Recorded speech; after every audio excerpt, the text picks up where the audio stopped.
কোরআন মাজিদ খুলে দেয়, কোরআন মাজিদ খুলে পড়তে বসে যায়, সূরা রহমান তিলাওয়াত করে, সূরা ইয়াসিন তিলাওয়াত করে, সূরা বাকারা তিলাওয়াত করে, সূরা নূহ তিলাওয়াত করে, সূরা রুম তিলাওয়াত করে।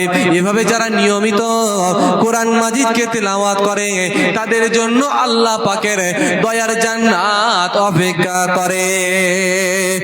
আরো একটু জোরে বলে, যারা নিয়মিত কোরআন মাজিদ তিলাওয়াত করবে তাদের জন্য আল্লাহ পাকের দয়ার জান্নাত অপেক্ষা করবে। ওয়া হাফিজিল লিসান, যারা তাদের জিহ্বাকে কন্ট্রোল করবে তাদের জন্য আল্লাহ পাকের দয়ার জান্নাত অপেক্ষা করবে। এইভাবে 5 শ্রেণীর লোকের কথা বলা হয়েছে।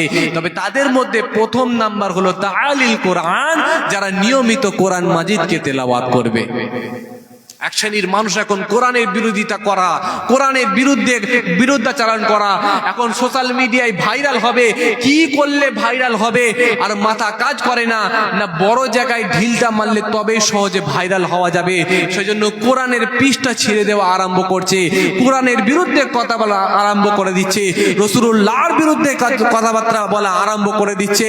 আমাদের মাঝে মধ্যে মাদ্রাসাগুলোকে টার্গেট করা হচ্ছে, মাঝে মধ্যে মসজিদের উপরে আগুন তোলা হচ্ছে, মাঝে মধ্যে খাজা হুজুরের দরগাহের উপরে আগুন তোলা হচ্ছে।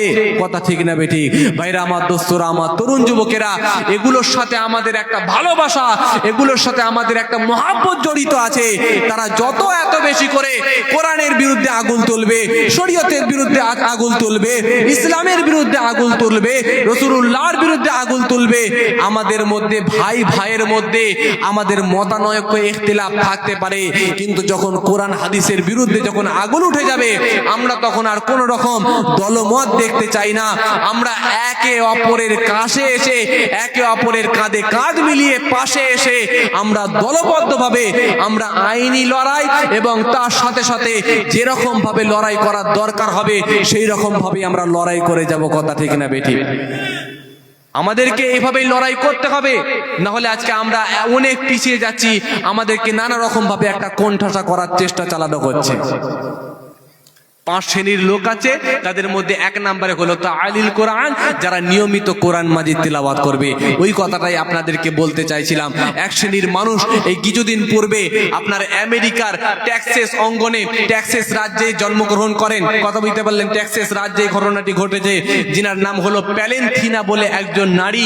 তিনি সোশ্যাল মিডিয়ায় এসে সকলের সামনে আপনার জনসম্মুখে সোশ্যাল মিডিয়ায় এসে কোরআন মাজিদকে পুড়িয়ে দিচ্ছে, কোরআন মাজিদকে আপনার অগ্নি অস্ত্রের মাধ্যমে কোরআন মাজিদকে জ্বালিয়ে দিচ্ছে। এটা আমরা সোশ্যাল মিডিয়ায় লক্ষ্য করেছি। মোবাইল যারা ফলো করেন তারা দেখেছেন, এটা ভাইরাল হয়েছে। কথা বুঝতে পারলেন?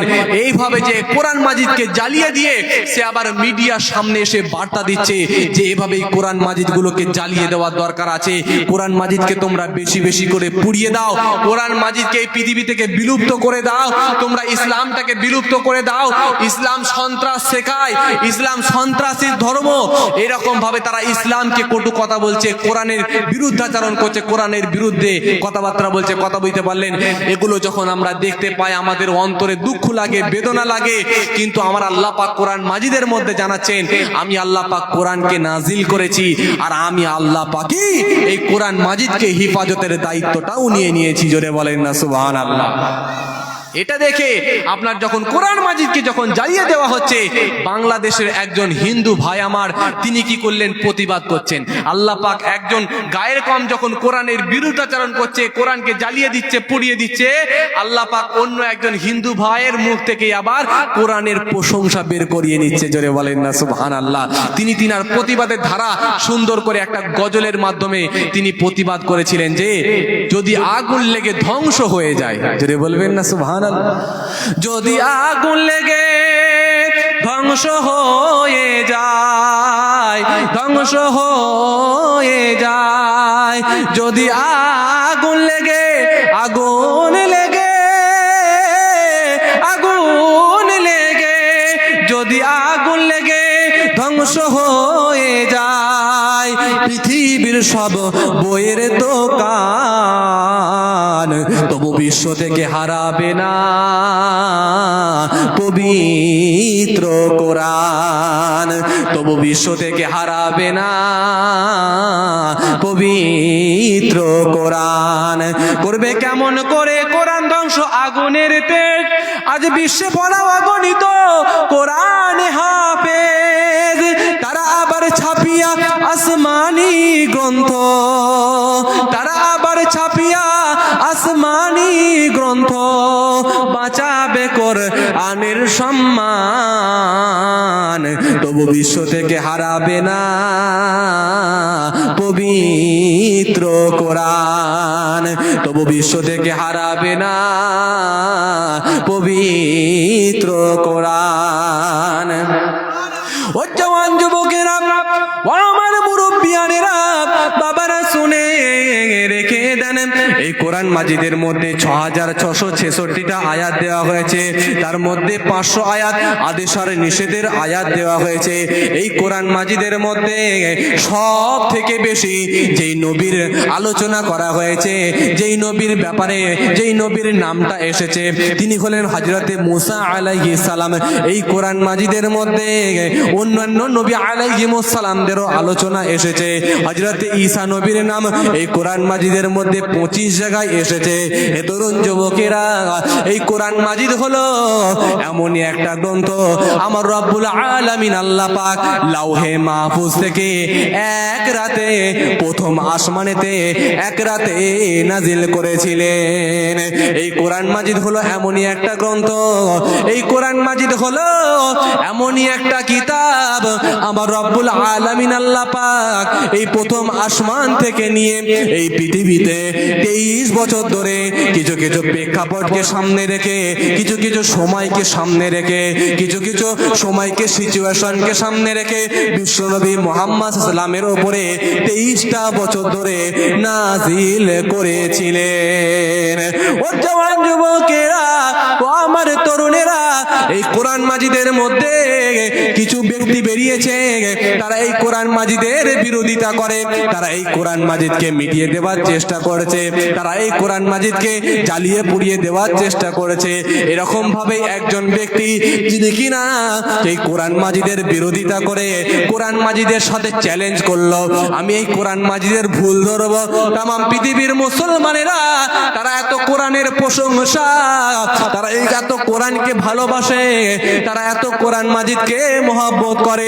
আমি কিন্তু মিস্টার গ্যারি মিলার, আমার নাম হলো মিস্টার গ্যারি মিলার, আমি হলাম যুক্তিবিদ্যার প্রফেসর, একজন যুক্তিবিদ্যার প্রফেসর। মিস্টার গ্যারি মিলার নামের ওই ব্যক্তি কিন্তু কোরআনের ভুল ধরার জন্য চ্যালেঞ্জ করে নেয়।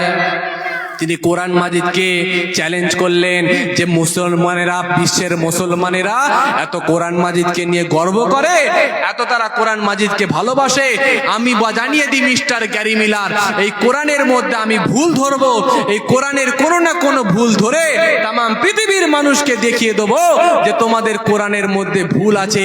কোরআনের মধ্যে আমি ভুল ত্রুটি বের করে আমি পৃথিবীর মানুষের, মুসলমানদেরকে আমার সামনে মাথা নত করতে বাধ্য করে দেবো। আমি হলাম যুক্তিবিদ্যার প্রফেসর, আমি হলাম মিস্টার গ্যারি মিলার, যিনি কিনা একজন কানাডিয়ান প্রফেসর ছিলেন। কিসের সাথে চ্যালেঞ্জ করছে? জোরে বলেন। কোরআন মাজিদের সাথে চ্যালেঞ্জ করছে যে কোরআনের মধ্যে ভুল ধরবে। ও জওয়ান যুবকেরা, ও আমার মুরব্বিয়ানেরা, বাবারা শুনে রেখে দেন, মিস্টার গ্যারি মিলার সাহেব কোরআন মাজিদকে চ্যালেঞ্জ করে কোরআন মাজিদকে খুলে ফেললেন। কোরআন মাজিদকে পড়তে হবে, কোরআন মাজিদকে জানতে হবে। এই কোরআন মাজিদকে পড়ার জন্য তিনি সর্বপ্রথম যে সমস্ত কিতাবগুলো পড়ার দরকার, ওই সমস্ত কায়দার কিতাবগুলোকে তিনি সম্পূর্ণ করলেন। কারণ আমি কোরআন মাজিদকে পড়বো, কোরআন মাজিদকে পড়ে কোরআন মাজিদের ভুল ধরবো, কোরআন মাজিদের ভুল বের করে তাম পৃথিবীর মুসলমানদের আমার সামনে মাথা নত করতে বাধ্য করে দেব, তাই আমি কোরআন মাজিদকে ভুল ধরবো। সেজন্য তিনি সর্বপ্রথম যে সমস্ত কিতাবগুলো পড়া দরকার ওই সমস্ত কিতাবগুলো তিনি পড়লেন, কায়দার কিতাবগুলোকে সম্পন্ন করে বেসিক লেভেলটা সম্পন্ন করলেন। তারপরে তিনি পড়তে আরম্ভ করলেন কোরআন মাজিদকে খুলে সর্বপ্রথম যে সূরা পড়লেন আলহামদুলিল্লাহি রাব্বিল আলামিন, যেটাকে উম্মুল কোরআন বলা হয়, যেটার আরেক নাম হলো ফুরকান। এই উম্মুল কোরআন এই কোরআন মাজিদকে তিনি কিন্তু পড়তে আরম্ভ করে দিলেন। আলহামদুলিল্লাহি রাব্বিল আলামিন আর রহমানির রহিম মালিকি ইয়াউমিদ্দিন। তিনি কোরআন মাজিদকে খুললেন। এই কোরআন মাজিদ, এই কোরআনের আরেক নাম হচ্ছে ফুরকান। আবার এইদিকে উম্মুল কোরআন যেটাকে বলা হয়, তিনি হলেন উম্মুল কোরআন যেটাকে বলা হয় সেটা হচ্ছে সূরা ফাতিহা। তিনি সূরা ফাতিহা সর্বপ্রথম পড়া আরম্ভ করলেন। আমরা যখনই কোরআন মাজিদ খুলি সর্বপ্রথম কোন সূরাকে দেখতে পাই? সূরা ফাতিহাকে দেখতে পেয়ে যাই। সূরা ফাতিহা যখন পড়ে নেওয়া হলো, সূরা ফাতিহা যখন তিনি পড়ছেন আলহামদুলিল্লাহি রাব্বিল আলামিন আর রহমানির রহিম مالك يوم الدين إياك نعبد وإياك نستعين اهدنا الصراط المستقيم صراط الذين أنعمت عليهم غير المغضوب عليهم ولا الضالين। সূরা ফাতিহা তিনি সম্পূর্ণ করলেন। তারপরে তিনি পড়তে আরম্ভ করলেন আলিফ লাম মিম যালিকাল কিতাবু লা রাইবা ফিহি হুদাল লিল মুত্তাকিন। এই কোরআন মাজিদ হলো এমনই একটা গ্রন্থ, এর মধ্যে ভুল কেন, এর মধ্যে সন্দেহর পর্যন্ত অবকাশ নাই। যদি হয় না সুবহানাল্লাহ। মিস্টার গ্যারি মিলার বলছে আমি ভুল ধরবো, আর তিনি প্রথমেই একটা ঝটকা খেলেন যে মিস্টার গ্যারি মিলার পড়তে পড়তে পেয়ে গেলেন যে এই কোরআন মাজিদ হলো এমনই একটা গ্রন্থ যালিকাল কিতাবু লা রাইবা ফিহি, এর মধ্যে ভুল তো দূরের কথা সন্দেহর পর্যন্ত অবকাশ নাই। যদি হয় না সুবহানাল্লাহ। ও জওয়ান যুবকেরা, ও আমার মুরব্বিয়ানেরা, বাবারা শুনে রেখে দেন। এই মিস্টার গ্যারি মিলার সাহেব তিনি যখন এই আয়াতটা যখন পড়ে ফেললেন আলিফ লাম মিম যালিকাল কিতাবু লা রাইবা ফিহি, এই কোরআন মাজিদ হলো এমনই একটা গ্রন্থ, এই কোরআন মাজিদের মধ্যে ভুল তো দূরের কথা সন্দেহর পর্যন্ত অবকাশ নাই। এই তরুণ যুবকেরা, এই মিস্টার গ্যারি মিলার তিনি সর্বপ্রথমেই একটা ঝটকা খেয়ে গেলেন। এটা কিভাবে সম্ভব? অবশ্যই এটা ১৫০০ বছর আগে নবী মুস্তাফা তৈরি করা কিতাব।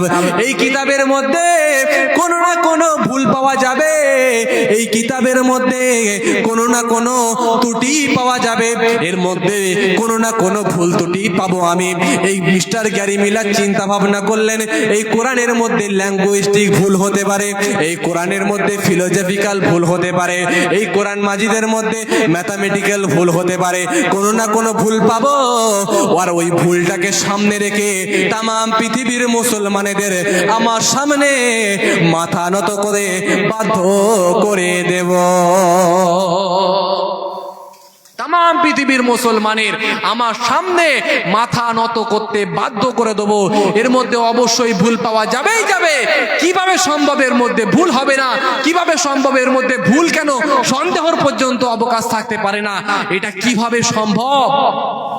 তিনার একটা চিন্তা ভাবনা ছিল, ধারণা ছিল যে এই গ্রন্থটা নবী মুস্তাফা সাল্লাল্লাহু আলাইহি ওয়াসাল্লাম ১৫০০ বছর আগে উনার তৈরি করা কিতাব। এটা কোনো স্রষ্টার কিতাব হতে পারে না, এটা কোনো সৃষ্টিকর্তার কিতাব হতে পারে না। তিনার নাম ছিল মিস্টার গ্যারি মিলার, যুক্তিবিদ্যার প্রফেসর, কানাডিয়ান প্রফেসর। কথা বুঝতে পারলেন? এই গ্যারি মিলার সাহেবের একটা চিন্তা ভাবনা যে না, বাইবেলটাই হলো সত্য ধর্ম, কোরআন কখনো সত্য ধর্মের গ্রন্থ হতে পারে না, এই কোরআন কখনো সত্য ধর্মগ্রন্থ হতে পারে না, সত্য ধর্মগ্রন্থ হচ্ছে বাইবেল। এটা তার চিন্তা ভাবনা। কারণ তিনি ছিলেন একজন খ্রিস্টান পাদ্রী। কথা বলতে পারলেন? তিনি ছিলেন একজন খ্রিস্টান পাদ্রী। খ্রিস্টান পাদ্রীরা তারা বাইবেলকে ভালোবাসে, কোরআন মাজিদকে ভালোবাসে না। আর আমরা মুসলমান, আমরা কোরআন মাজিদকে ভালোবাসি। অন্যান্য ধর্মগুলোকে আমরা শ্রদ্ধা করি, অন্যান্য ধর্মদেরকে আমরা রেসপেক্ট করি। আমরা ধর্ম নিয়ে বাড়াবাড়ি করি না। আমাদের ধর্ম শিক্ষা দেয়, আমাদের কোরআন শিক্ষা দেয়, লা ইকরাহা ফিদ্দীন, তোমরা ধর্মকে নিয়ে বাড়াবাড়ি করবে না। লাকুম দীনুকুম ওয়ালিয়া দীন, তুমি তোমার ধর্ম পালন করবে, সে তার ধর্ম পালন করবে, কোনো বাড়াবাড়ি না, কোনো বাড়াবাড়ি নাই। আমার রাসূলুল্লাহ যখন মদিনা শরীফে যখন গেলেন, মদিনা শরীফে যাওয়ার পরে তখন শিক্ষা দিয়েছিলেন যে না, তোমরা তোমাদের মতো থাকবে, আমরা আমাদের মতো থাকবো, তোমরা আমাদের উপরে অত্যাচার করতে আসবে না, যুদ্ধের জন্য এগিয়ে চলে আসবে না, অত্যাচার করবে না, আমরা তোমাদের উপরে অত্যাচার করব না। তবে হ্যাঁ, এই শহরের উপরে যখন কোনো বিদেশিরা যখন আক্রমণ করতে আসবে, তখন আমরা কাঁধে কাঁধ মিলিয়ে এই শহরকে বাঁচানোর জন্য আমরা তখন ঐক্যবদ্ধভাবে তার আমরা বিরুদ্ধাচরণ করার জন্য ময়দানে নেমে যাব। আপনারাই বলেন, এই দেশকে আমরা যতটা ভালোবাসি, আমার হিন্দু ভাইরাও ভালোবাসে না বাসে না? ভালোবাসে। আমার শিখ ভাইরাও ভালোবাসে, আমার জৈন ভাইরাও ভালোবাসে, আমার ওই সমস্ত বেধর্মী ভাইরাও ভালোবাসে, তারাও এই দেশকে ভালোবাসে, আমরাও দেশকে ভালোবাসি। আমরা একে অপরের সাথে মিলেমিশে থাকবো, এটাই তো দেশের সৌন্দর্য, কথা ঠিক না বেঠিক? এটাই হচ্ছে ভারতের সংবিধান, এই রাইট আমাদেরকে দিয়েছে, ভারতের কনস্টিটিউশন এই রাইট আমাদেরকে দিয়েছে। কিন্তু এক শ্রেণীর মানুষ বেরিয়েছে, তারা এই ভারতবর্ষ এই সৌন্দর্যকে তারা লুণ্ঠিত করছে, এই ভারতবর্ষের এই সৌন্দর্যকে তারা বরবাদ করতে চেষ্টা করছে। ভাইরা আমার, দোস্তরা আমার, তরুণ যুবকেরা, তারা যত চেষ্টা করবে আমাদের এই ভারতবর্ষকে, এই সৌন্দর্যকে মিটিয়ে দেওয়ার, আমরা তত বেশি একে অপরের সাথে কাঁধে কাঁধ মিলিয়ে থেকে এই ভারতবর্ষের সৌন্দর্যকে তত বেশি ছড়িয়ে দেবো, কথা ঠিক না বেঠি? আমরা এভাবেই বার্তা দিয়ে থাকি, আমাদের মুসলমান ধর্মগুরুরা এভাবেই বার্তা দিয়ে থাকেন যে আমরা একে অপরের সাথে কাঁধে কাঁধ মিলিয়ে চলতে চাই। কারণ আমার রাসূলুল্লাহ এই শিক্ষা দিয়েছেন, আমরা ইসলাম থেকে এই শিক্ষা পেয়েছি, আমরা শরীয়ত থেকে এই শিক্ষা পেয়েছি। আমাদের ইসলাম এটা কখনোই শিক্ষা দেয়নি যে তুমি একজন বেধর্মীকে গিয়ে আক্রমণ করো, কারণ ওইটা সে বেধর্মী হতে পারে, কিন্তু আল্লাহ পাকের সৃষ্টি সে, হ্যাঁ না জোরে বলেন, ওই বান্দাটাও, ওই বেধর্মী ভাইটাও, সেও কিন্তু আল্লাহ পাকের সৃষ্টি, সেও কিন্তু স্রষ্টার সৃষ্টি, আমিও স্রষ্টার সৃষ্টি। আমি স্রষ্টার সৃষ্টি হয়ে অন্য আর এক স্রষ্টার সৃষ্টিকে কিভাবে মারতে পারি, কিভাবে টর্চার করতে পারি? অন্যায় ভাবে টর্চার করা, অন্যায় ভাবে আক্রমণ করা, এটা ইসলাম কখনোই পারমিট করে না, এটা কখনোই ইসলাম শিক্ষা দেয় না। যারা করে থাকে, কেউ যদি করে থাকে সেটা তার ব্যক্তিগত ব্যাপার, সে তার নিজের মত অনুযায়ী, নিজের ইচ্ছা অনুযায়ী করেছে, এর সাথে ইসলামের কোনো সম্পর্ক নাই। ভাইরা আমার, দোস্তরা আমার, তরুণ যুবকেরা, আমি আপনাদেরকে যে কথা বলছিলাম, এই মিস্টার গ্যারি মিলার সাহেব তিনি কি করলেন? কোরআন মাজিদকে খুললেন। কোরআন মাজিদকে খুলে যখন দেখতে পাচ্ছেন এর মধ্যে কোনো কিছু ভুল পর্যন্ত তো দূরের কথা, সন্দেহের পর্যন্ত অবকাশ নাই, তখন তিনি একটা ঝটকা খেয়ে তিনি মনে করলেন যে না, আমার নাম মিস্টার গ্যারি মিলার, আমি এখানেই ক্ষান্ত হব না, আমি আরো পড়ব, কোরআনকে আরো বিশ্লেষণ করার চেষ্টা করব, আমি আরো কোরআন মাজিদকে গবেষণা করে এর মধ্যে ভুল ত্রুটি বের করে তাম বিশ্বের মুসলমানকে আমার সামনে মাথা নত করতে বাধ্য করে দেব। ও জওয়ান যুবকেরা, ও আমার মুরব্বিয়ানেরা, বাবারা শুনে রেখে জানেন, এই মিস্টার গ্যারি মিলার সাহেব তিনি আরো কোরআন মাজিদকে খুলতে আরম্ভ করলেন, তিনি আরো কোরআন মাজিদকে পড়তে আরম্ভ করলেন, তিনি আরো কোরআন মাজিদকে জাস্টিফাই করার চেষ্টা করলেন, আরো বেশি মূল্যায়ন করার চেষ্টা করলেন। এ তরুণ যুবকেরা, তিনি কোরআন মাজিদের মধ্যে পেয়ে গেলেন লাকাদ কাররামনা বানি আদম, আদমের আওলাদকে আমার আল্লাহ আলা মারতাবাওয়ালা, উচ্চ মাকামওয়ালা, আলা রুতবাওয়ালা, আদমের আওলাদকে আমার আল্লাহ উচ্চ সম্মানের অধিকারী বানিয়ে দিয়েছে। মিস্টার গ্যারি মিলার সাহেব অবাক হলেন, আদমের আওলাদের মধ্যে আমি মিস্টার গ্যারি মিলারও পড়ে যাই, তাহলে আদমের আওলাদকে যদি সম্মান দেওয়া হয়, তাহলে আমি মিস্টার গ্যারি মিলারকেও কিন্তু সম্মান দেওয়া হলো। ও জওয়ান যুবকেরা, ও আমার তরুণেরা, এরপরে আয়াত শুনেন, মিস্টার গ্যারি মিলার পড়লেন লাকাদ খলাকনাল ইনসানা ফি আহসানি তাকবীর, আদমের আওলাদকে আমার আল্লাহ পাক সুন্দর আকৃতিওয়ালা, সুন্দর দেহওয়ালা, সুন্দর আকৃতির অধিকারী করে দুনিয়াতে প্রেরণ করে দিয়েছে। মিস্টার গ্যারি মিলার সাহেব অবাক হলেন, আদমের আওলাদের আকৃতিকে সুন্দর করেছে, অর্থাৎ আদম নবীর আওলাদ আমি মিস্টার গ্যারি মিলার, অতএব আমার আকৃতিকেও সুন্দর করেছে। এটা কিন্তু কোরআন সাক্ষ্য দিয়ে দিচ্ছে, কোরআনের প্রতি তার আরো বেশি ভালোবাসাটা কিন্তু বেড়ে যাচ্ছে। ও জওয়ান যুবকেরা, ও আমার তরুণেরা, মিস্টার গ্যারি মিলার কোরআনের প্রতি তার ভালোবাসা বাড়ে। তিনি এখানেও কিন্তু ক্ষান্ত হলেন না, আরো আগিয়ে গেলেন। কোরআন মাজিদকে আরো আমাকে পড়তে হবে, আরো আমাকে জাস্টিফাই করতে হবে। এই কোরআনের মধ্যে কি আছে, কোরআনের মধ্যে নবী মুস্তাফার কোনো কিছু কি ভুল করেছে নাকি, ওটাকে বের করে মুসলমানদেরকে দেখিয়ে দিতে হবে। তরুণ যুবকেরা, এই মিস্টার গ্যারি মিলার সাহেবের চিন্তা ভাবনা, এই কোরআন মাজিদ বিশ্বনবী মুস্তাফার তৈরি করা কিতাব, অতএব যেহেতু ওটা তিনার তৈরি করা কিতাব, এই কোরআন মাজিদের মধ্যে নবী মুস্তাফার নাম, নবী মুহাম্মাদের নাম কোরআন মাজিদের মধ্যে বারে বারে বারে বারে দেখতে পাওয়া যাবে। এটা যদি নবী মুস্তাফার তৈরি করা কিতাব হয়, এই কোরআন মাজিদের মধ্যে তাব নবী মুস্তাফার নামটা বারে বারে বারে বারে পাওয়া যাবে। কথা ঠিক না বেঠিক? মুসলমান আমরা যখন একটা কোরআন মাজিদ নয়, আমরা যখন একটা ছোটখাটো যখন একটা কিতাব যখন লিখি, রচনা করি, রচয়িত করা হয়, তখন ওই কিতাবের মধ্যে এক জায়গায় নয় 4 জায়গায় 5 জায়গায় করে নিজের নামকে দেখতে পাওয়া যায়। কথা ঠিক না বেঠিক? আমি পীরজাদা মাতিউল্লাহ হুসাইনি আপনাদের ভাই, আমি যদি একটা কিতাব লিখি, ওই কিতাবের ওপরে সর্বপ্রথম আমার নাম দেখতে পাওয়া যাবে কি যাবে না? দেখতে পাওয়া যাবে। এভাবেই দেখেন আপনারা, শুধু আমি একা কেন, আমি একা কেন, আমাদের এই ঘটকপুকুরের কারি সাহেব থেকে আরম্ভ করে আপনাদের আরো যে সমস্ত বড় বড় মুহাদ্দিসগণ, আরো যে সমস্ত বড় বড় আপনার যারা বড় বড় ফাকিহগণ, তারা যে কিতাব লিখেছেন, ওই কিতাবের ওপরে তাদের নাম দেখতে পাওয়া যায় কি যায় না? জনাব হযরত মাওলানা অমুক, জনাব হযরত মাওলানা অমুক, জনাব হযরত মুফতি অমুক, জনাব হযরত কারি অমুক, এক জায়গায় তিনার নাম থাকে আর নিচে তার বিভিন্ন রকম ভাবে ডিগ্রি দেখতে পাওয়া যায়। কথা বুঝতে পারলেন ভাইরা আমার, দোস্তরা আমার, তরুণ যুবকেরা? তাহলে এক জায়গাতেই যখন একটা তারা গ্রন্থ লেখে, একটা যখন কিতাব লিখে, ওই কিতাবের মধ্যে তাদের এক জায়গায় 2 জায়গায় 5 জায়গায় করে তাদের নামটা দেখতে পাওয়া যায় কি যায় না? দেখতে পাওয়া যায়। শুধু তাদের নাম নয়, তার সন্তানের নামটাও দেখতে পাওয়া যায়, যে না আমার 2 জন সন্তান, আমার 3 জন সন্তান, আমার সন্তানের এই এই এই এই এই নাম, আমার বাড়ি হচ্ছে অমুক জায়গায় তমুক জায়গায়, সব কিছু তার ওই কিতাবের মধ্যে ডিটেলস দেওয়া থাকে। কথা ঠিক না বেঠিক? এটা মিস্টার গ্যারি মিলার সাহেবের একটা কমন সেন্স। এটা যদি নবী মুস্তাফার তৈরি করা কিতাব হয়, এই কিতাবের মধ্যেও এক জায়গায় 2 জায়গায় নয়, বেশ কিছু জায়গায় কিন্তু নবী মুহাম্মাদের নামটা আমি কিন্তু দেখতে পেয়ে যাব। প্রত্যেক পাড়ায় পাড়ায় দেখতে পাওয়া যাবে। 30টা যদি পাড়া থাকে, তাহলে 30 জায়গায় অন্তত নবী মুস্তাফার নাম পাওয়া যাবে। এটা গ্যারি মিলার সাহেবের চিন্তা ভাবনা। কারণ তিনি মনে করেছিলেন যে এই কোরআন মাজিদরা কোন ধর্মর, কোন আল্লাহ পাকের দেওয়া ধর্মগ্রন্থ নয়। এই কোরআন মাজিদরা হলো মানুষের তৈরি করা, অর্থাৎ নবী মুস্তাফার তৈরি করা কিতাব। এটা কোনো স্রষ্টার দেওয়া কিতাব নয়, এটা তার চিন্তাধারা। তিনি কি করলেন? কোরআন মাজিদকে খুলছেন, নবী মুস্তাফার নাম ক জায়গায় আছে, নবী মুহাম্মাদের নাম ক জায়গায় আছে লক্ষ্য করবে। যদি বেশি জায়গায় থাকে, তাহলে এটা নবী মুস্তাফার তৈরি করা কিতাব, এটা সে ধরে নেবে, এটা সে সাব্যস্ত পেয়ে যাবে, এটা সে ধরে নেবে। কথা বুঝতে পারলেন? যদি এটা নবী মুস্তাফার তৈরি করা কিতাব হয়, এই কিতাবের মধ্যে প্রত্যেক পাড়ায় পাড়ায় নবী মুহাম্মাদের নামকে কিন্তু দেখতে পাওয়া যাবে। ও জওয়ান যুবকেরা, ও আমার তরুণ যুবকেরা, ভাইরা আমার দোস্তরা, শুনে রেখে দেন, জেনে রেখে দেন। ও জওয়ান যুবকেরা, ও আমার মুরব্বিয়ানেরা, বাবারা, শুনে রেখে দেন।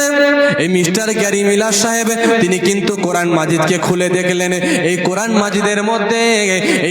মাজিদের মধ্যে তিনি দেখতে পেয়ে গেলেন, 1 জায়গায় 2 জায়গায় 3 জায়গায় 4 জায়গায় ইয়া মুহাম্মদ, এই নবী মুস্তাফার নামটা, মুহাম্মদ সাল্লাল্লাহু আলাইহি ওয়াসাল্লামের নামটা কোরআন মাজিদের মধ্যে 4 জায়গায় পাওয়া গেছে। কয় জায়গায়? 4 জায়গায় পাওয়া গেছে।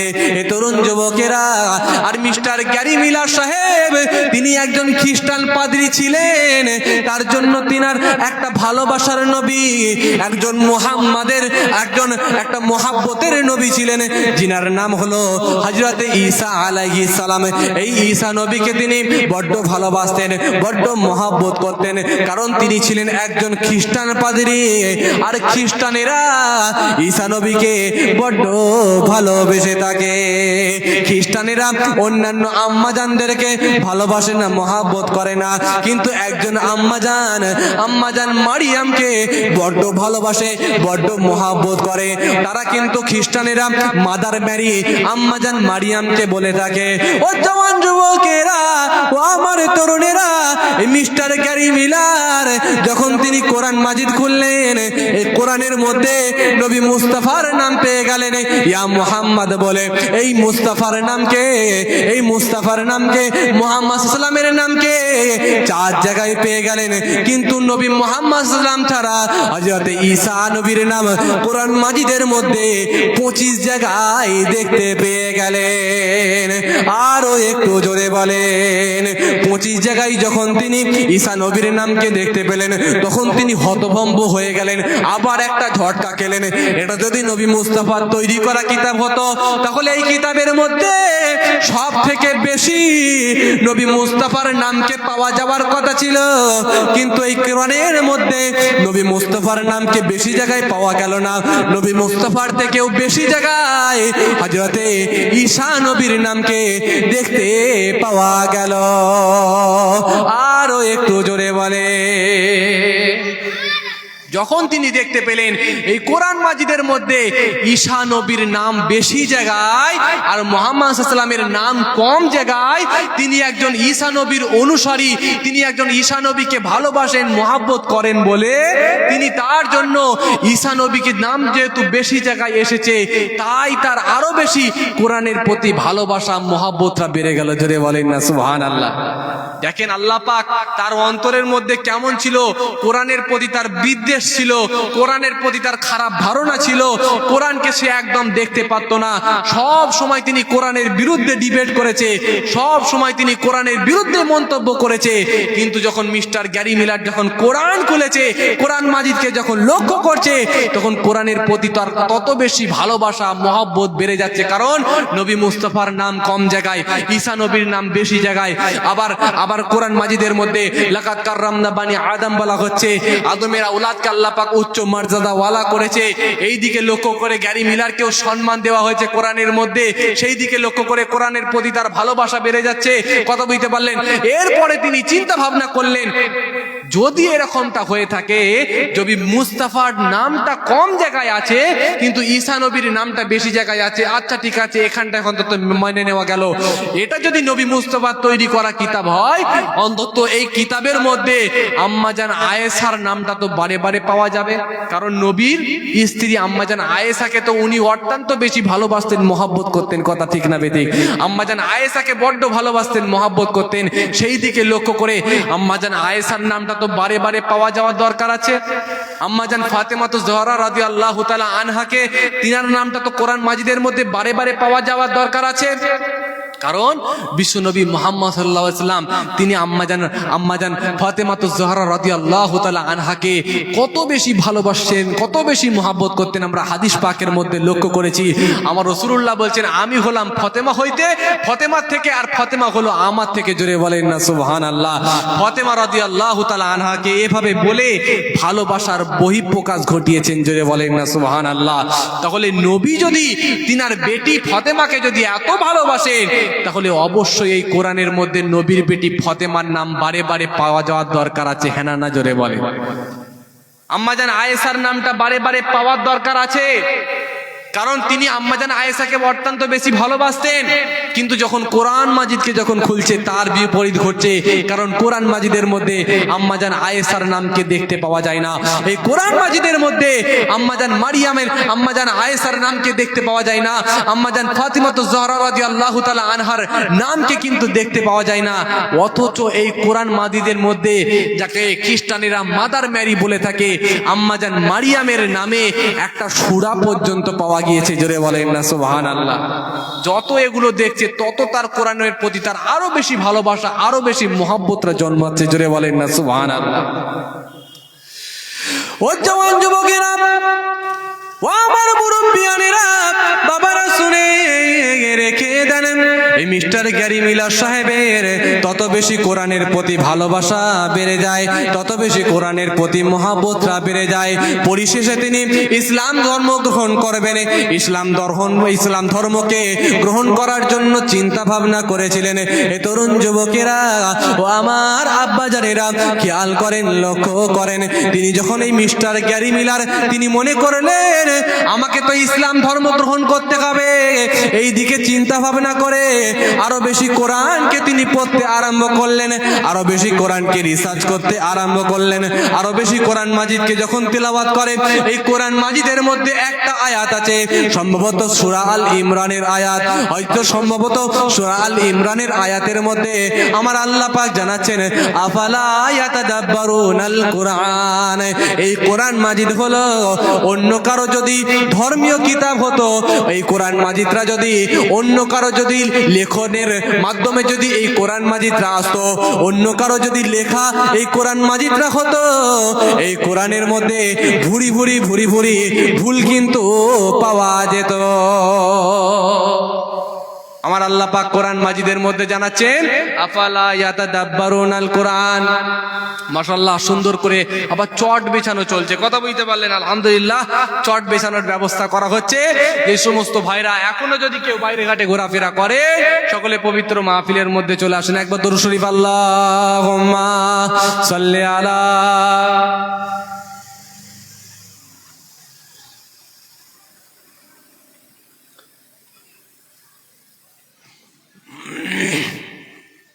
এটা কাঁঠালিয়া গ্রাম তো। আইরে তোরা ছোটে চলে আয় কাঁঠালিয়া গ্রামের জলসায়, কাঁঠালিয়া গ্রামের জলসায়।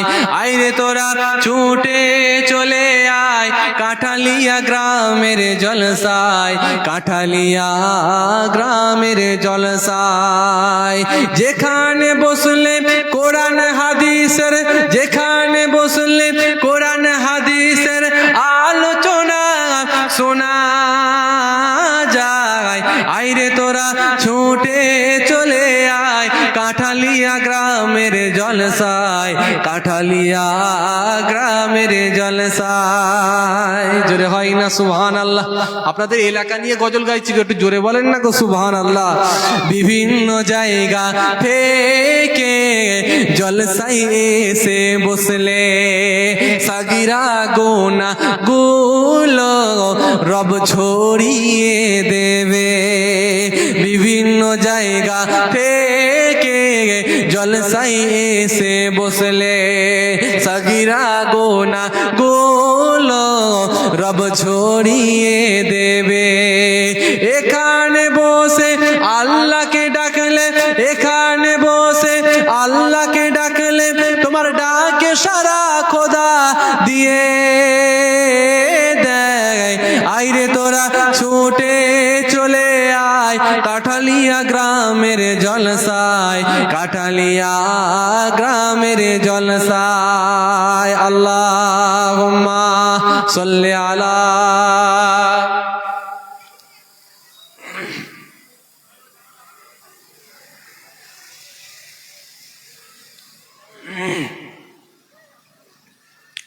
ও ভাই জানিরা, নওজওয়ানেরা, ও জওয়ান যুবকেরা, ও আমার মুরব্বিয়ানেরা, বাবারা শুনে রেখে দেন।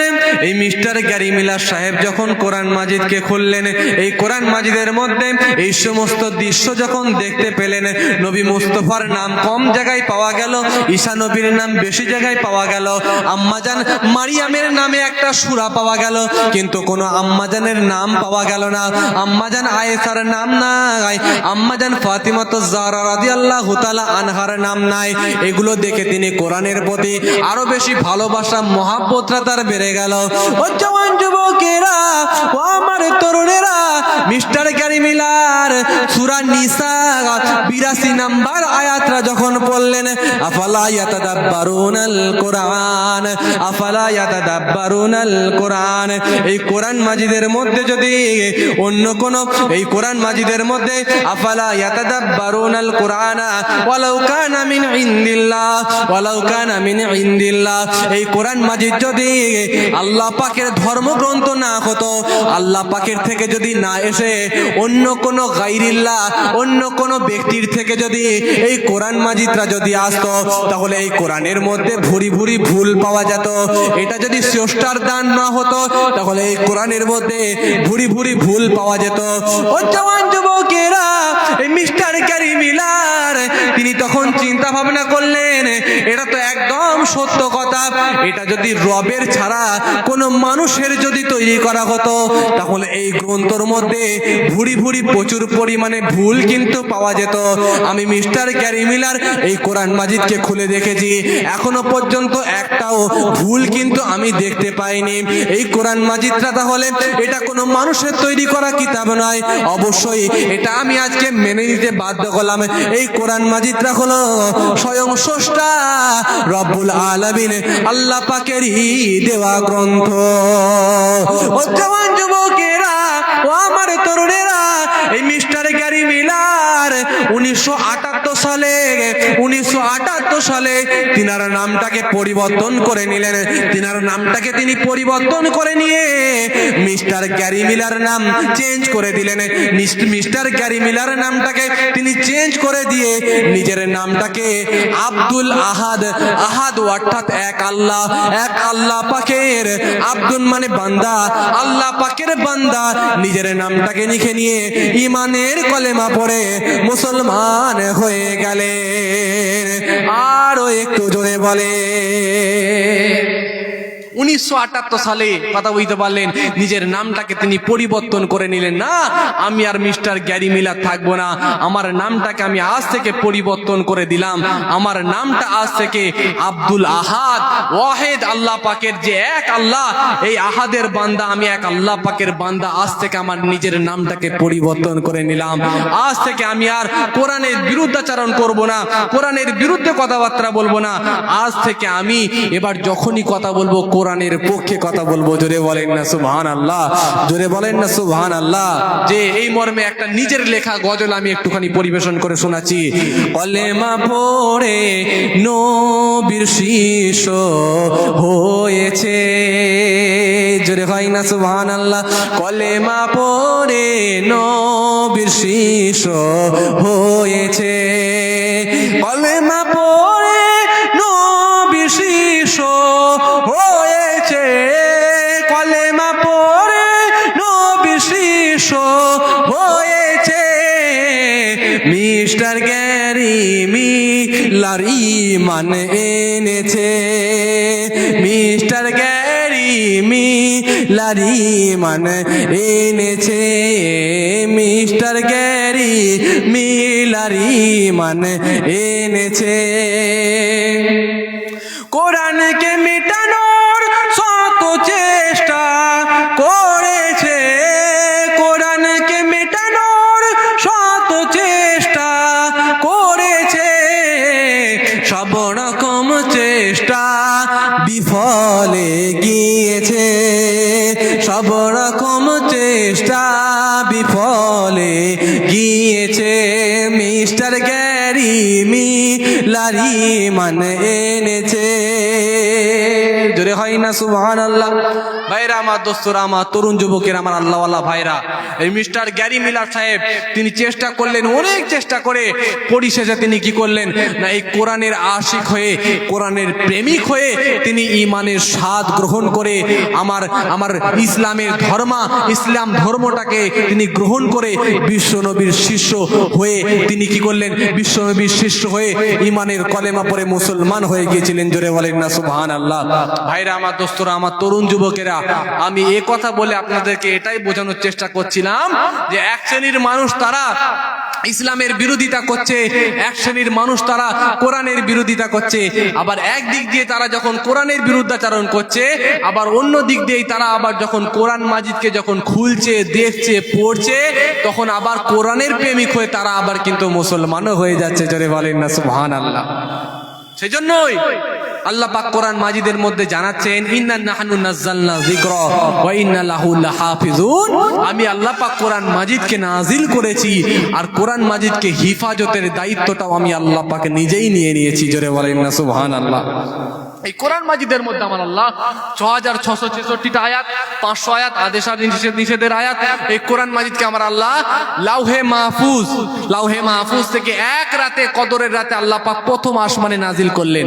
আর এই প্রথম আসমান থেকে নিয়ে আল্লাহ পাক এই কোরআন মাজিদকে 23টা বছর ধরে বিশ্বনবী মুহাম্মদ সাল্লাল্লাহু আলাইহি ওয়াসাল্লামের উপরে নাজিল করেছিলেন। জোরে বলেন না সুবহানাল্লাহ।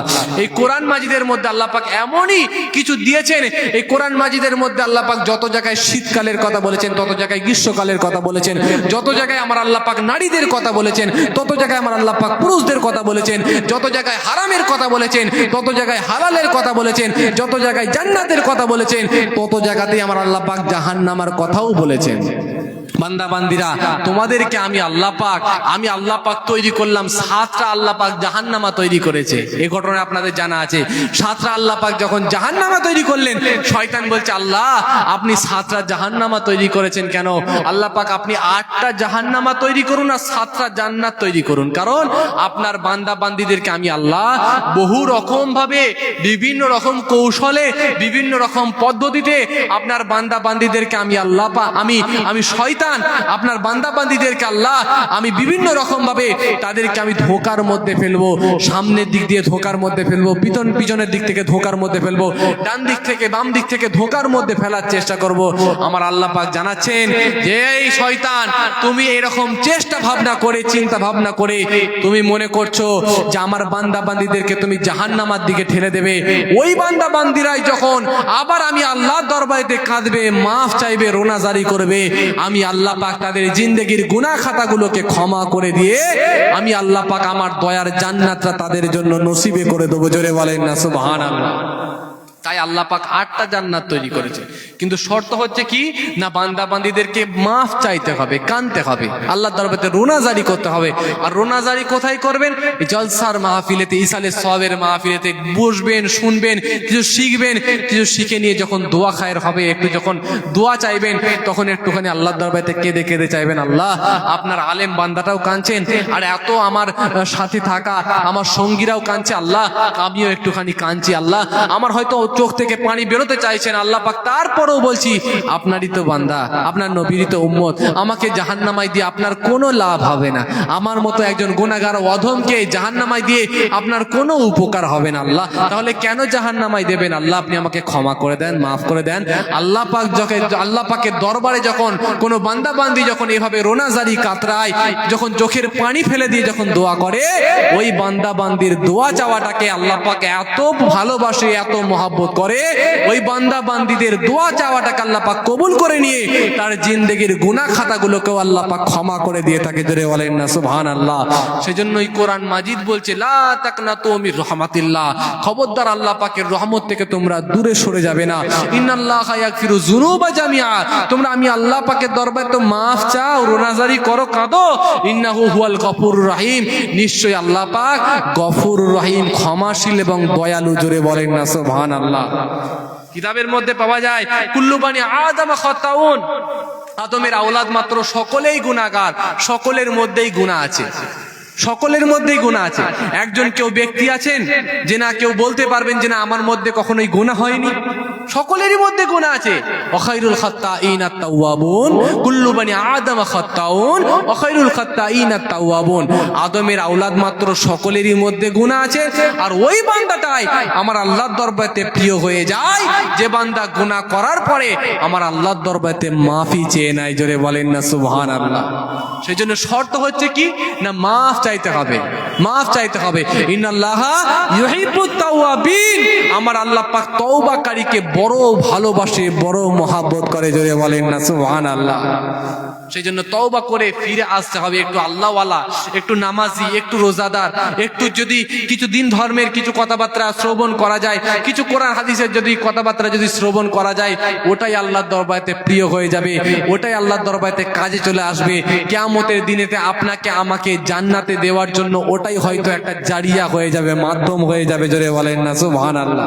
ভাইরা আমার, দোস্তরা আমার, তরুণ যুবকেরা, আমি সর্বপ্রথমেই বললাম আল্লাহ পাক আপনাকে আমাকে ইবাদত করার জন্য তৈরি করেছেন। আজকে দেখেন প্রত্যেকটা মানুষ কিন্তু প্রত্যেকটা জিনিসের কিন্তু গুরুত্ব দিচ্ছে। এই যে মাইক্রোফোন যে তৈরি করেছে, তার এই তৈরিকারক ব্যক্তির যে উদ্দেশ্যকে আমরা কিন্তু গুরুত্ব দিয়ে থাকি, কথা ঠিক না বেঠিক? যে আজকে দেখুন এই লাইটটা কিসের জন্য তৈরি করা হয়েছে, একটু বলবেন আমার সঙ্গে, একটু আপনারা কথা বলেন। এই যে লাইটটা লাগানো হয়েছে, হ্যালোজিনটা লাগানো হয়েছে, এটা কিসের জন্য লাগানো হয়েছে? এই হ্যালোজিনটাকে যে তৈরি করা হয়েছে, কিসের জন্য তৈরি করা হয়েছে? ফুটবল খেলার জন্য? কথা বলেন। তাহলে নিশ্চয়ই ক্রিকেট খেলার জন্য, ছক্কা মারবে, হ্যাঁ, বাউন্ডারির বাইরে চলে যাবে, কথা বুঝতে পারলেন? এই কিছুদিন আগে ফুটবল খেলা নিয়েও খুব ঝামেলা চলছে, বুঝতে পারলেন? যাই হোক, ওই দিকে আমি যাব না, কারণ এই ধরনের আমি কথাবার্তা বলতে পছন্দ করি না। যাই হোক, তো এই ফুটবল খেলার জন্য এই হ্যালোজিনকে কিন্তু তৈরি করা হয়নি, কথা ঠিক না বেটি? এই যে আমার কাছে এই যে জগ দেওয়া হয়েছে, এই জগটা কিসের জন্য তৈরি করা হয়েছে? পানি খাওয়ার জন্য তো, নাকি ওতে পানির পিক ফেলার জন্য? কথা বলেন, একটু জোরে বলেন না গো। রাগ করছেন নাকি জি? রাগ করছেন না তো? একটু মহব্বতের সাথে একটু জিজ্ঞাসা করছি, একটু যদি বলেন তাহলে অনেকটাই উপকৃত হব, আপনাদেরকে একটু বোঝাতে পারবো। আলহামদুলিল্লাহ আপনারা সবই জানেন, একটুখানি স্মরণ করিয়ে দিতে পারবো। এই যে জগটা যে তৈরি করা হয়েছে, এর যে তৈরি কারক, তার একটা উদ্দেশ্য আছে, এই জগেতে মানুষ পানি পান করবে, কথা ঠিক না বেঠিক? এই যে গ্লাসটাকে যে তৈরি করা হয়েছে, এই গ্লাসের যে তৈরি কারক, তার একটা উদ্দেশ্য আছে, এই গ্লাসে মানুষ পানি পান করবে, অন্য কিছু করবে না। পানের পিক ফেলবে না, থুতু ফেলবে না, অন্য কিছু খেয়ে গুটকা খেয়েতে ফেলবে না, কারণ এই গ্লাসটা তৈরি করা হয়েছে এতে মানুষ পানি পান করবে। আবার এইদিকে দেখেন, আমরা যখন বাড়ির মধ্যে যাই, বাড়ির মধ্যে আসলেই যখন নতুন জামাই আসে, তাকে কায়দা করে দেখবেন আপনারা একটা সিলিপচি বের করে দেন। সিলিপচি বোঝেন তো নাকি জি? সিলিপচি বের করে দেওয়া হয়। আচ্ছা, সিলিপচিটা কিসের জন্য দেন? ওতে পানি খাওয়ার জন্য, তাই তো? যে তাহলে স্লিপটিটা দেন হাত ধোয়ার জন্য, কথা ঠিক না বেটি? হাত ধোয়ার জন্য। স্লিপটি দেখেই সঙ্গে সঙ্গে আমাদের জামাই বাবু তিনি কায়দা করে তাড়াতাড়ি করে হাতটা আপনার গুটিয়ে নিচ্ছেন, কারণ না স্লিপটি যেহেতু তৈরি নিয়ে এসেছে আমার সামনে, স্লিপটিটা হচ্ছে হাত ধোয়ার জন্য, তাই আমাকে হাত ধুতে হবে, কথা ঠিক না বেটি? স্লিপটি যে তৈরি করেছেন, ওই তৈরি কারকের উদ্দেশ্যকে মূল্যায়ন করে এই স্লিপটিতে কিন্তু আমরা হাত ধুয়ে থাকি। জামাই বাবুরা, দুলা ভাইরাও কিন্তু হাতই ধুয়ে থাকেন, ওতে কিন্তু পানি পান করে না, কথা ঠিক না বেটি? আর গ্লাসকে যখনই নিয়ে আসা হয়, তখন কিন্তু আমরা সঙ্গে সঙ্গে গ্লাসে পানি ঢেলে পানি পান করার চেষ্টা করি, কারণ এই গ্লাস দ্বারা উদ্দেশ্য হচ্ছে গ্লাসে মানুষ পানি পান করবে, থুতু ফেলবে না। গ্লাসের মধ্যে মানুষ পানি পান করবে, পানের পিক ফেলবে না। গ্লাসের মধ্যে মানুষ পানি পান করবে, এই গ্লাসের মধ্যে কিন্তু আপনার গুটকা খেয়ে পিক কিন্তু ফেলবে না, কথা বুঝতে পারলেন?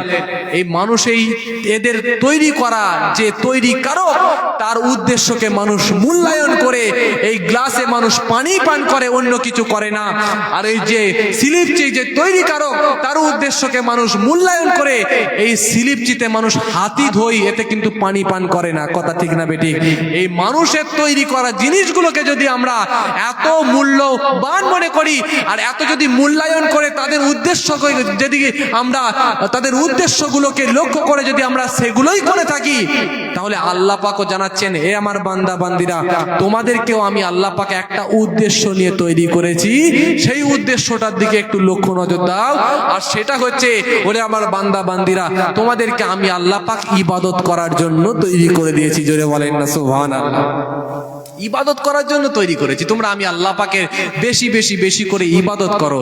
ইবাদত করার পরে তোমরা বেশি বেশি করে ইবাদত করো।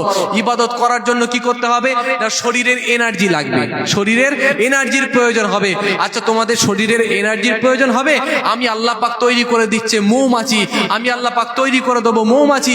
এই মৌমাছি মধু সংগ্রহ করে আনবে, আর তোমরা মধু সেবন করে তোমাদের শরীরের মধ্যে সতেজ হয়ে যাবে। আর তোমরা যখন সতেজ হয়ে যাবে, তোমরা আমি আল্লাহ পাকের বেশি বেশি করে ইবাদত করতে পারবে।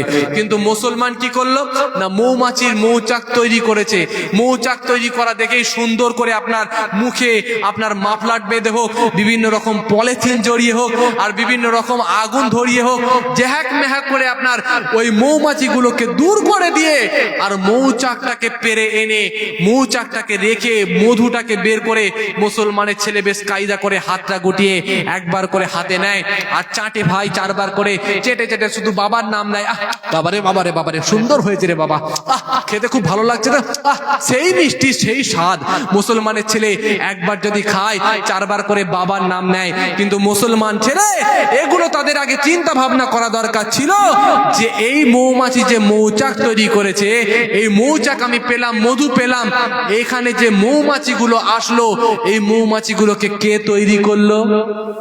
জোরে বলেন, আল্লাহ পাক তৈরি করেছে। এই যদি কুদরতি ক্ষমতার দিকে একটুখানি স্মরণ করতো, তাহলে একবার খাওয়ার পরে চারবার বাবার নাম নয়, চারবারের জায়গায় হয়তো 10 বার হলেও বা 4 বার হলেও সেখানে কিন্তু আল্লাহর নামটা নিত। কথা থেকে না বেটি? আলহামদুলিল্লাহ, কত সুন্দর লাগছে, আলহামদুলিল্লাহ কি মধুর টেস্ট, আলহামদুলিল্লাহ কি মিষ্টি কি সুস্বাদু, বলতো না? বলতো না? না, মুসলমানের ছেলে শুধু খেয়ে যায়, খেয়ে কিন্তু আল্লাহর নামটা নেই নাই। ভাইরা আমার, দোস্তরা আমার, তরুণ যুবকেরা আমার, আল্লাহ পাক জানাচ্ছেন লা ইন শাকারতুম লা আযীদান্নাকুম ওয়া লা ইন কাফারতুম ইন্না আযাবি লাশাদীদ। ওরে আমার বান্দা বান্দিরা, তোমরা যদি নিয়ামত পাওয়ার পরে আমি আল্লাহর দরবারে শুকরিয়া যাপন করো, আমি আল্লাহ পাক জানিয়ে দিই তোমাদের নিয়ামতগুলোকে আরো বেশি পরিমাণে বাড়িয়ে দেবো। জোরে বলেন না সুবহানাল্লাহ। অশকুরুলি ওয়ালি ওয়ালিদাইন, তোমরা তোমাদের পিতা মাতার শুকরিয়া আদায় করো আর আমি আল্লাহ পাকের শুকরিয়া যাপন করো। জোরে বলেন না সুবহানাল্লাহ। ও জওয়ান যুবকেরা, ও আমার মুরব্বিয়ানেরা, বাবারা শুনে রেখে দেন, এই কোরআন মাজিদকে খুলে দেখেন। এই কোরআন মাজিদ জানিয়ে দেয় তোমরা যদি আমি আল্লাহকে স্মরণ করো, এই ধরনের কুদরতি ক্ষমতার দিকে যদি লক্ষ্য করা হয়, তাহলে কিন্তু আল্লাহ পাককে স্মরণ করা হয়ে যাবে। ভাই, আল্লাহকে যখন স্মরণ করা হয়ে যাবে, ওই বান্দা বান্দিকেও আমার আল্লাহ স্মরণ করে নেবে। ও জওয়ান যুবকেরা, ও আমার তরুণেরা, কোরআন মাজিদ খোলেন। কোরআন মাজিদের মধ্যে আমার আল্লাহ পাক জানিয়ে দিলেন, আমার আল্লাহ পাক কোরআন মাজিদের মধ্যে জানিয়ে দেয় আলা বিযিকরিল্লাহি তাতমাইন্নুল কুলুব। ওরে আমার বান্দা বান্দিরা, তোমরা যদি অন্তরে সুখ শান্তিটা পেতে যাও, তাহলে তোমরা আমি আল্লাহকে বেশি বেশি বেশি করে স্মরণ করে না। আরো একটু জোরে বলে, এই সুখ শান্তি যদি আপনারা পেতে চান, তাহলে আল্লাহকে স্মরণ করতে হবে। এই সুখ শান্তি কিন্তু 2 রকম ভাবে পাওয়া যায়। একটা হচ্ছে শারীরিক সুখ, এটাকে আপনার শারীরিক সুখ বলা হয়, আর একটা হচ্ছে আপনার অন্তরের সুখ, যেটা হচ্ছে আপনার কলবি সুখ, আপনার অন্তরের সুখ বলা হয়। এই শারীরিক সুখটা আপনি কেমন ভাবে পাবেন? এই গরমের সময় যখন বিশাল গরম, বাসে উঠলে ভয় লাগে যে কার সাথে কার যেন ঝামেলা না দেখতে হয়ে যায়। গরমের সময় আমি যখন মাঝে মধ্যে আপনার বাসে যখন উঠেছিলাম, দেখেছিলাম এই গরমের সময়তে মানুষের বিশাল মাথা গরম হয়ে যায়, বিরাট মাথা গরম হয়ে যায়। একটুখানি যদি রাস্তা দিয়ে হেঁটে হেঁটে যেতে গিয়ে কাউকে যদি পা লেগে যায়, সে তখন আর মেজাজ আর ঠিক রাখতে পারে না। একটুখানি নিজের ঘামটা যদি অন্য কারো গায়ে যদি পড়ে যায়, আমি একবার আপনার নিজেরই চোখে দেখা, আমি একবার যখন বাসে উঠেছিলাম তখন দেখতে পেলাম যে একজনের ঘাম এখন একজনের গায়ে এখন পড়ে গেছে, হাতে পড়ে গেছে। কথা বুঝতে পারলেন? হাতে যখন পড়ে গেছে, হাতে পড়ে যাওয়ার পরে এই গরমের সময় আপনার চিনার পার্কে বিশাল ভিড়, বাসে বিশাল ভিড়। কথা বুঝতে পারলেন? আর এই ঘাম এত গরম হচ্ছে, এত গরম হচ্ছে, সবাই ঘেমে যাচ্ছে। আর একজন ব্যক্তি এখন আপনার দাঁড়িয়ে আছে, দাঁড়িয়ে থাকা অবস্থায় রডটা আছে না, রড থাকে তো মাথার কাছে, আপনারা বাস চাপেন না নাকি একটু সরাসরি দেন যে এই মাথার কাছে যে রডটা থাকে, একজন ব্যক্তি রড ধরে আছে। কথা বুঝতে পারলেন? রড ধরে এভাবে দাঁড়িয়ে আছে, আর তার মাথা থেকে এই কপাল থেকে এক ফোঁটা 2 ফোঁটা করে ঘাম পড়ে আপনার যিনি বসে আছেন তার হাতে পড়ে গেছে। হাতে যখনই পড়ে গেছে, তার এখন এবার মাথা গরম হয়ে গেছে যে ভাই ঘাম পড়ছে। সে তখন চিল্লাচ্ছে। কথা বুঝতে পারলেন? ভাই ঘাম পড়ছে। আর যিনি দাঁড়িয়েছিলেন তারও এখন মাথা গরম হয়ে গেছে, যে ঘাম পড়ছে তো এবার বলার কি আছে রে বাবা। সে তখন রাগের মাথায় বলছে, ঘাম পড়ছে তো কি করব, ঘাম কি চেটে খাবো নাকি? বলছে ঘাম কি চেটে খাবো? কারণ তার ঘাম অন্যজনের হাতে পড়ছে, তার জন্য তিনি চিল্লাচ্ছেন যে ঘাম পড়ছে, আর উনি বলছেন ঘাম পড়ছে তো কি করব, চেটে খাবো নাকি? উনি তখন আবার রাগের মাথায় বলছে, ওরে বাবা, তোমার একে আবার ঘামও ফেলছো, আবার তুমি চিল্লাচ্ছ। তখন উনি বলছেন যে নিজের জিনিস নিজের কাছে রাখুন, নিজের জিনিস নিজের কাছে রাখুন। অতএব ঘাম যেন আপনার গায়ে যেন পড়ে, অতএব আপনি নিজে মুছুন বা নিজের গায়ে ফেলুন, কিন্তু অন্যজনের কাছে যেন না পড়ে। নিজের জিনিস নিজের কাছে রাখুন। মানুষ তখন খুবই আপনার মেজাজ গরম হয়ে যায় এই গরমের সময়ে, কথা ঠিক না বেটি? আমি যে কথা বলতে বলতে ওখানে চলে গেলাম। এই গরমের সময়ে আপনি যদি বাইরে বেরিয়ে যদি আপনার মেয়ের বাড়িতে যাবার উদ্দেশ্য করেন, আর সেই দিকে লক্ষ্য করে যদি আপনি বাজার করেন, আলু কিনলেন, পটল কিনলেন, আপনি পুঁই শাক কিনলেন, আপনি নানা রকমের ভাবে সবজি কিনলেন, কিছু ফল পাকড় আপনি ঘটকপুকুর বাজার থেকে কিনে নিলেন। ফল পাকড় গুলোকে নিয়ে আপনি কাঁধে ব্যাগ নিয়ে চলে গেলেন কোথায়? আপনার মেয়ের বাড়ি সন্ডালিয়াতে চলে গেলেন। ওই সন্ডালিয়াতে মেয়ের বাড়িতে যাওয়ার পরে আপনার মেয়ে যখনই আপনাকে দেখতে পেল যে আমার আব্বা চলে এসেছে গো, আমার জানের টুকরা আব্বা চলে এসেছে, আব্বা আপনি চলে এসেছেন, আব্বুজি আপনি চলে এসেছেন, আপনার কোনো অসুবিধা হয়নি তো? মেয়ে আপনার সঙ্গে সঙ্গে আপনার ব্যাগটাকে কায়দা করে বেশ সুন্দর করে রেখে দিয়ে বাপের হাতটা ধরে ঘরের মধ্যে শুইয়ে দিয়ে যখন সুন্দর করে এসিটা যখন চালিয়ে দেয়, সুন্দর হাওয়াটা যখন গায়ের মধ্যে লাগে, একটা আরাম আসে না? আসে না? এসির হাওয়া আরাম লাগে, ঠান্ডা লাগে। এটা হচ্ছে আপনার শারীরিক সুখ হবে, শরীরটা আপনার আরাম পাবে, এটা হচ্ছে শারীরিক সুখ। কথা বলতে পারলেন? আবার আপনি এখান থেকে আপনার যদি ঘটকপুকুর বাজার থেকে আপনি যদি ফুরফুরা শরীফেতে যান, এখান থেকে যদি বাসে করে যান, ইঞ্জিন ভ্যানে করে যদি যান, আপনি জিও ম্যাজিক গাড়ি করে যদি যান, খুব কষ্ট হবে। কিন্তু আপনার কাছে যদি BMW থাকে, মার্সিডিজ থাকে, হেলিকপ্টার যদি থাকে, উদাহরণস্বরূপ বোঝানোর জন্য বলছি, তাহলে আপনি আরামের সাথে যেতে পারবেন। কথা ঠিক না বেঠিক? যে আরামের সাথে যেতে পারবেন, এটা হচ্ছে আপনার শারীরিক সুখ। শরীরটা আপনার আরাম পেল, শারীরিক সুখ। কথা বলতে পারলেন? আবার আপনার ভালো ঘর আছে, ভালো বাড়ি আছে, এখানে চটে অনেকক্ষণ ধরে বসে আছেন, মাটির ওপরে খুব কষ্ট হচ্ছে, আপনার হাঁটুগুলো ব্যথা হয়ে গেছে, আপনার কোমরটা ব্যথা করছে, আপনি যখন বাড়ির মধ্যে গিয়ে যখন শুয়ে পড়বেন, 30 লাখ 40 লাখ টাকা দামে সব ঘর করা আছে, ওই ঘরের মধ্যে যখন শুয়ে পড়বেন, সুন্দর বিছানা ফেলা আছে, ওখানে শুয়ে পড়লে একটা আরামের ঘুম পেয়ে যাবে। এটা হচ্ছে আপনার শারীরিক সুখ। এবার আপনারা লাইনে আসুন। আপনার ঘরের মধ্যে ভালো গাড়ি থাকতে পারে, আপনার ঘরের মধ্যে ভালো এসি থাকতে পারে, আপনার ঘরের মধ্যে ভালো সোফা থাকতে পারে, আপনার ঘরের মধ্যে ভালো ফ্রিজ থাকতে পারে, সব কিছু থাকার পরে একটা যদি জাল্লাদ মার্কা যদি বৌমা পড়ে যায়, যে একটা যদি জাল্লাদ মার্কা বৌমা, একটা জাল্লাদ মার্কা ছেলে, একটা জাল্লাদ মার্কা আপনার যদি একটা মেয়ে পড়ে যায়, বাপ মায়ের অবাধ্য সন্তান যদি পড়ে যায়, বাপ মায়ের অবাধ্য শ্বশুর শাশুড়ির অবাধ্য যদি জালেম বৌমা যদি পড়ে যায়, ওই ঘরের আর শান্তি থাকবে বলে মনে হয়? কথা বলে না, জোরে বলে। শান্তি থাকবে না। শান্তি কখন পাবেন? কোরআন বলছে আলা বিযিকরিল্লাহি তাতমাইন্নুল কুলুব। তোমরা যদি অন্তরের সুখ শান্তিটা পেতে চাও, তাহলে তোমরা আমি আল্লাহ পাককে স্মরণ করে নাও। জোরে বলেন না সুবহানাল্লাহ। স্মরণ আপনি কিভাবে করবেন? স্মরণ হচ্ছে আল্লাহ আল্লাহ আল্লাহ আল্লাহ আল্লাহ আল্লাহ জিকির করলেন, এটাও একভাবে আল্লাহ পাককে স্মরণ করা যাবে। আর আল্লাহ পাকের কুদরতি ক্ষমতার দিকে লক্ষ্য করেন, আল্লাহ পাক কেমন করে ওয়াজআলা শামসা সিরাজা কুল ইনজুরু মাযা ফিস সামাওয়াতি ওয়াল আরদ। আল্লাহ পাক কুল সিরু ফিল আরদ কোরআন মাজিদের মধ্যে জানাচ্ছেন যে তোমরা পৃথিবীটাকে দেখো, আমি আল্লাহ পাক কেমন করে তৈরি করেছি, একটু দেখো।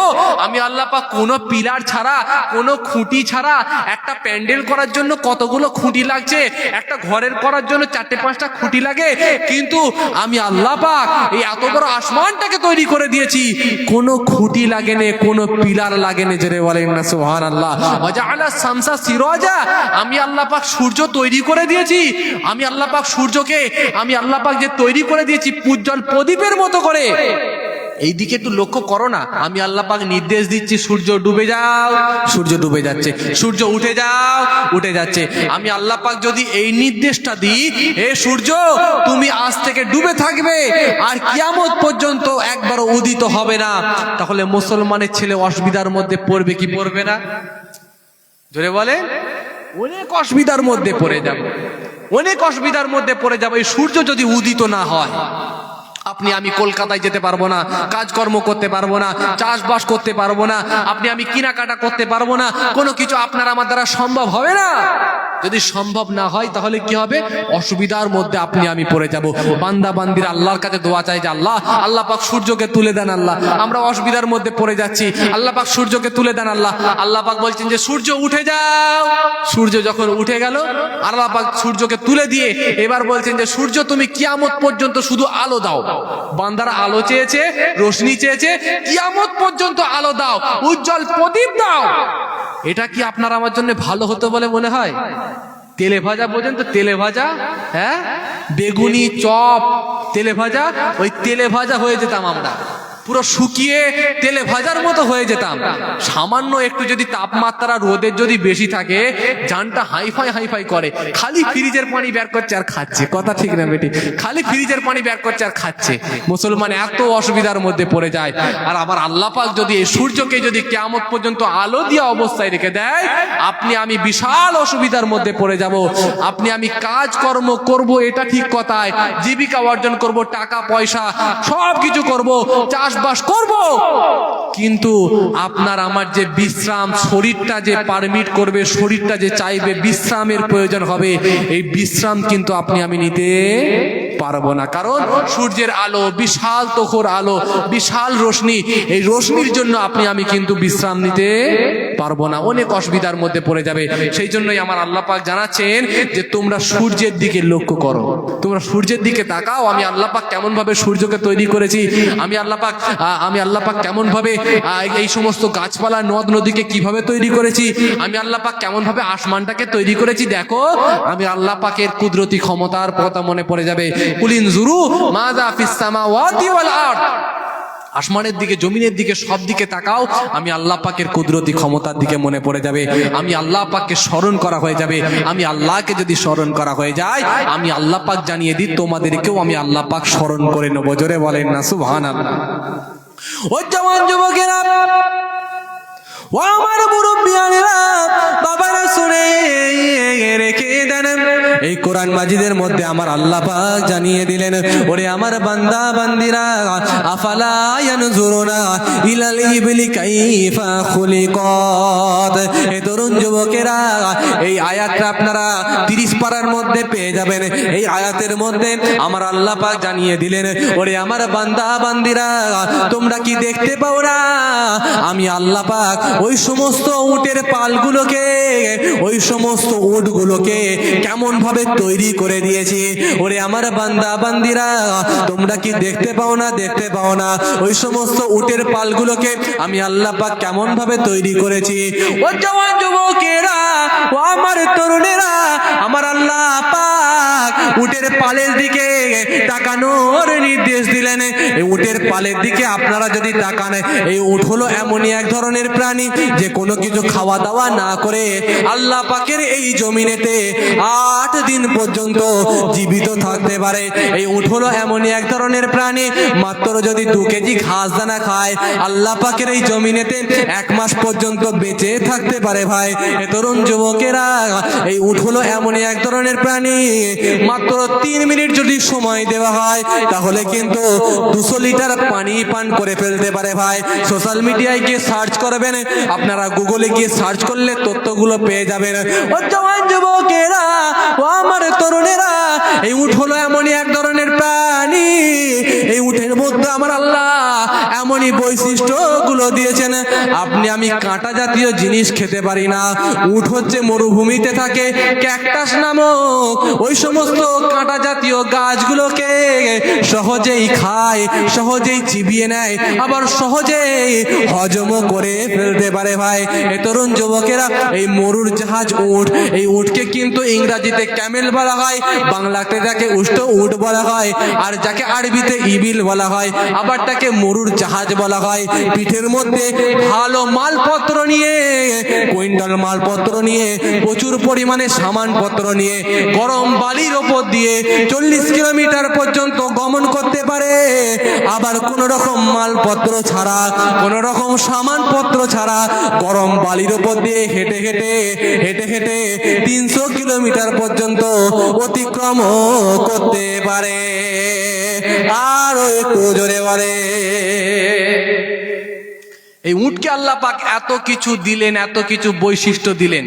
এই উটের মধ্যে আল্লাহ পাক দিয়ে আল্লাহ পাক জানাচ্ছেন আফালা ইয়ানজুরুনা ইলাল ইবিলি কাইফা খুলিকাত। ওরে আমার বান্দা বান্দিরা, তোমরা কি দেখতে পাও না আমি আল্লাহ পাক উটগুলোকে কেমন করে তৈরি করেছি?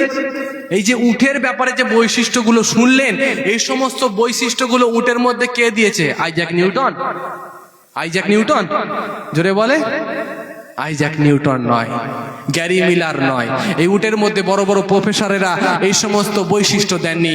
এই সমস্ত উটের মধ্যে এই সমস্ত বৈশিষ্ট্যগুলো বড় বড় অথার পণ্ডিত, ডাক্তার, মাস্টারেরা দেয়নি। এই উটের মধ্যে এই সমস্ত বৈশিষ্ট্যগুলো একজন দিয়েছেন, তিনি কে? আল্লাহ। আল্লাহ পাক বলছেন যে এই সমস্ত নিদর্শনগুলোকে তোমরা দেখো, দেখে নিয়ে কি করো? আমি আল্লাহ পাকের শুকরিয়া আদায় করো, আমি আল্লাহকে স্মরণ করো। আমি আল্লাহকে স্মরণ করলে আমি আল্লাহ পাক তোমাদেরকে স্মরণ করে নেব। আর তোমরা যদি দেখে, যদি নিয়ামত দেখে যদি শুকরিয়া আদায় করো, লা ইন শাকারতুম লা আযীদান্নাকুম ওয়া লা ইন কাফারতুম ইন্না আযাবি লাশাদীদ, আমি আল্লাহ পাক জানিয়ে দিই তোমাদের নিয়ামতগুলোকে আরো আরো বেশি পরিমাণে বাড়িয়ে দেব। জোরে বলেন না সুবহানাল্লাহ। এই উটের ব্যাপারে আমি যখন একটুখানি লক্ষ্য নজর করলাম, কোরআন শরীফের আয়াত পেলাম, এই উটের ব্যাপারে একটুখানি চিন্তা ভাবনা, একটু গবেষণা করলাম, তারপরে আমার নিজেরই একটা লেখা এই উটের ব্যাপারে যে বৈশিষ্ট্যগুলো খুবই ভালো আল্লাহ পাক সৃষ্টি করে দিল। জোরে হয় না সুবহানাল্লাহ। বৈশিষ্ট্যগুলো খুবই ভালো আল্লাহ পাক সৃষ্টি করে দিল। মরুভূমিতে আছে দেখো, মরুভূমিতে আছে দেখো, দেখতে লাগে বড় ভালো। খোলো খোলো ও গো কোরআন খোলো, তাদের কথা আল্লাহ বলে দিল। খোলো খোলো ও গো কোরআন খোলো, তাদের কথা আল্লাহ বলে দিল। জোরে হয় না সুবহানাল্লাহ। আফালা ইয়ানজুরুনা ইলাল ইবিলি কাইফা খুলিকাত। আমার আল্লাহ পাক জানিয়েছেন।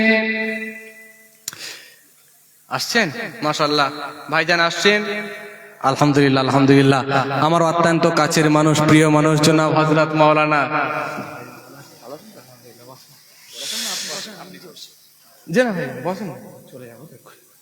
আলহামদুলিল্লাহ ভাইজান তাশরীফ এনেছেন। যে সমস্ত ভাইরা ছড়িয়ে ছিটিয়ে আছেন সকলেই পবিত্র মাহফিলের মধ্যে চলে আসেন।